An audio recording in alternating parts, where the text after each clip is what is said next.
Dr. Paulo Maluf deixa hoje de ocupar o governo do estado de São Paulo para ser um dos pianistas neste concerto para 6 pianos e orquestra. Ao nosso lado está o deputado Cunha Bueno, digníssimo secretário da Cultura do estado de São Paulo. Vamos perguntar a ele como vê a participação do pianista Paulo Maluf e o que representa isso para a Secretaria da Cultura do estado de São Paulo. Deputado. Como titular da pasta da Secretaria da Cultura do estado de São Paulo, eu me sinto muito alegre na noite de hoje, pois o governador Paulo Maluf dá mais uma demonstração do seu apreço e do seu interesse pelo desenvolvimento da cultura no estado de São Paulo. Ele que já criou a Secretaria da Cultura do estado, sem outras atribuições, como antigamente era Secretaria de Ciência e Tecnologia, e o secretário da Cultura tinha que cuidar do Instituto de Energia Atômica, por exemplo. Nós que assumimos um compromisso com a população de São Paulo, de todo o estado, em transformar um pouco a paisagem cultural do interior, para que o interior não fosse simplesmente o espectador passivo das manifestações culturais que tem sido, mas se transformar no interlocutor ativo com as grandes cidades, os grandes centros produtores de arte. Com o apoio do governador, isto está sendo possível, o incentivo que ele dá está sendo necessário para que nós possamos desenvolver essa política de interiorização da cultura. O governador que não perdeu as suas horas de trabalho durante esses 2 meses, pois ensaiou durante a madrugada, meia-noite, 1h da manhã, que começavam os seus estudos, fez um esforço muito grande para, nesta noite, poder se apresentar ao público num concerto cuja renda será em benefício das crianças do Vale do Ribeira. Portanto, unimos o útil ao agradável. Desta forma, carreamos recursos às obras assistenciais no encerramento do Ano Internacional da Criança, além do governador dar um exemplo público do que é possível fazer quando se tem força de vontade. E eu, como disse no início, me sinto particularmente muito feliz, pois esse esforço está sendo exatamente feito com a cultura, da qual tenho a responsabilidade no estado de São Paulo de incentivar, preservar e difundir. Qual é o tempo de que o senhor dispõe para estudar piano? Ou o senhor rouba as suas responsabilidades governamentais, tempo para estudar piano? Eu sempre começo às 7h30 da noite e fico feliz quando termina 7h30 da manhã e fico feliz quando termina 8 da noite, porque normalmente termina 9 e 10 da noite. Eu, para treinar este concerto de Liszt, Hexameron, Liszt, você sabe, só compôs peças difíceis. Eu tive que realmente tirar todas as minhas horas de sono durante 2 meses. Durante 2 meses eu treinei uma média de 3 horas por dia, mas entre 10 da noite e 1, e às vezes entre meia-noite e 3 da manhã, entre meia-noite e 4 da manhã, dormindo 3 a 4 horas por noite. Eu confesso que é uma experiência bastante boa, mas difícil fisicamente de poder repetir. E, se lhe posso perguntar, qual é exatamente, como é que o senhor pode definir o espírito de sua participação, não só neste concerto desta noite, mas desde Campos do Jordão, já no ano passado, e o seu interesse pessoal e particular por tudo que os artistas vêm fazendo? Acho que produto interno bruto, renda per capita, são muito importantes, ou seja, acesso a bens de consumo.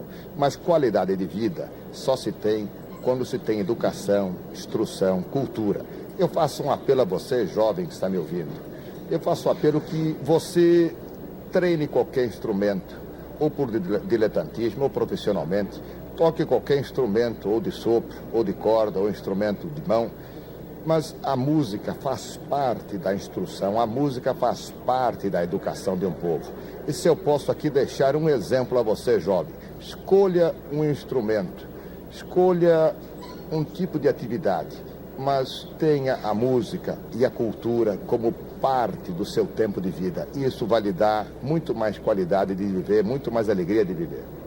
Governador, nossa colega de Brasília tem algo a lhe perguntar. Governador, o senhor escolheu participar de uma peça grandiosa e complexa como essa que é Hexameron de Liszt. Eu gostaria de lhe fazer uma pergunta um pouco indiscreta. Faça qualquer uma. O que é mais difícil? executar uma peça tão grandiosa e complexa ou dirigir um estado também tão grandioso e complexo como o estado de São Paulo? Eu acho que na vida nada é difícil, desde que se tenha motivação para aquilo que se está fazendo. Um governante pode governar excepcionalmente bem se ele tiver motivação, se ele der horas de trabalho, se ele constituir uma boa equipe, se ele tiver planos e projetos, ou seja, se ele tiver dentro de si vontade de servir seu povo e sua gente. E um pianista da mesma maneira, ele tendo motivação, ele tem suas horas de treino e ele, na verdade, contribui para que o povo possa, através das suas apresentações, ter um pouco de lazer, porque cultura é, na verdade, também padrão de vida. E a crítica, a imprensa, as diferentes reações que têm causado a sua participação nesta atividade artística, como o senhor recebe? O importante na vida, justamente, é o aplauso e a crítica. É através do diálogo, até da divergência, que se chega a um ponto comum. O pior seria se um espetáculo como esse passasse despercebido. Mas eu quero acreditar que a crítica sempre é bem-vinda, porque nós também somos humanos, nós erramos. É através da crítica que nós conseguimos melhorar a nossa atuação. Muito obrigado. Naturalmente o senhor vai se concentrar agora na parte final do concerto. Não quero tomar mais... Vou deixar aqui para o nosso maestro Isaac Karabichevski para poder falar para o público do Brasil através da TV Cultura e através da televisão de Brasília. Aqui estamos com o maestro Isaac Karabichevski. A responsabilidade minha neste momento é muito grande. Eu estou diante de dois maestros quando sou uma mera espectadora. Eu vou deixar que os dois se degladiem, porque ambos têm muitas coisas a dizer. Um a perguntar e outro a responder. Com vocês, maestro Walter Lourenção e maestro Isaac Karabichevski. Eu não sei se nós somos bairristas, mas pelo menos orgulhosos podemos ser de um paulista como Isaac Karabichevski, que projetou o mundo do Brasil, o mundo da música do Brasil no mundo, ao nível internacional do trabalho que ele tem feito. E justamente isto eu quero perguntar agora a ele em termos nacionais. Permitam que eu lhe chame Isaac. Se o telespectador está aqui conosco e mentalmente vai tentar identificar a sua pergunta com aquela que eu estou fazendo. Isaac, por que a Orquestra Sinfônica Brasileira está hoje em São Paulo? Ela vem sempre a São Paulo, vai a outros estados, ela tem vindo frequentemente. Vale a pena uma sinfônica viajar ou isto é excepcional, merece críticas severas e tal? Bom, para todos nós que estamos lutando pelo trabalho de popularização da música erudita, envoltos nesse seu anseio de massificação, este nosso concerto com a presença do governador Paulo Maluf como um dos nossos solistas é muito importante. Em primeiro lugar, a música erudita, a chamada música erudita, já perdeu há muito tempo esse seu caráter esotérico para incorporar-se a uma nova realidade social, a uma nova dinâmica de comunicação. E nesse sentido, é muito importante nós estarmos aqui prestigiados pelo público paulista. A Sinfônica Brasileira não é uma orquestra regional.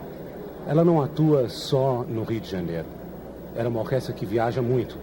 E eu acho que exatamente esse viajar é que faz com que uma orquestra cresça, que os públicos de outros estados cresçam e apreciem melhor diversos estilos, diversos maestros, diversos gêneros de interpretação.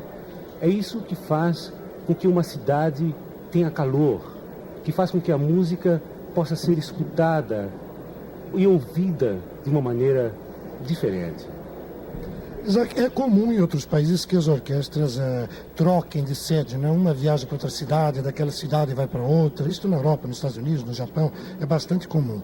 No Brasil, você acha que devia se tornar mais frequente as visiting orchestras e os guest conductors, os maestros convidados, de estado para estado, de cidade para cidade? Eu acho isso fundamental, não é importante, é fundamental, porque por que as outras cidades podem fazer e nós não? Eu sou paulista, nasci em Vila Mariana, e acho que é um desprestígio para São Paulo não acolher orquestras de todo mundo. Há pouco tempo atrás esteve aqui em São Paulo a Orquestra Sinfônica de Hamburgo. Há muito pouco tempo atrás esteve no Rio a Orquestra Sinfônica Estadual de São Paulo. Eu acho que é um privilégio para a população paulista ter agora também uma nova orquestra, a Orquestra Sinfônica Brasileira, atuando nesse concerto excepcional aqui em São Paulo. Muito obrigada, maestro Isaac Karabchevsky, que agora se dirige ao palco para reger a Orquestra Sinfônica Brasileira. Prazer em vê-lo e prazer em conhecê-lo. Sucesso. Então, ouçamos agora de Liszt, Hexameron, composta em 1837, para 6 pianos e orquestra, tendo como solistas Antônio Barbosa, Arthur Moreira Lima, Jacques Klein, João Carlos Martins, Nelson Freire e Paulo Salim Maluf. Orquestra Sinfônica Brasileira, sob a regência do maestro Isaac Karabchevsky.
Os pianistas Antônio Guedes Barbosa, Arthur Moreira Lima, Jacques Klein, João Carlos Martins, Nelson Freire, Paulo Salim Maluf. Orquestra Sinfônica Brasileira, Maestro Isaac Karabchevski, aqui do Palácio das Convenções, Anhembi, nesta promoção do governo do Estado de São Paulo, através da sua Secretaria de Cultura, cujo secretário é o deputado Antônio Henrique da Cunha Bueno. Uma manifestação em prol das obras assistenciais às crianças do Vale do Ribeira. A obra Hexameron, para 6 pianos e orquestra, de Franz Liszt.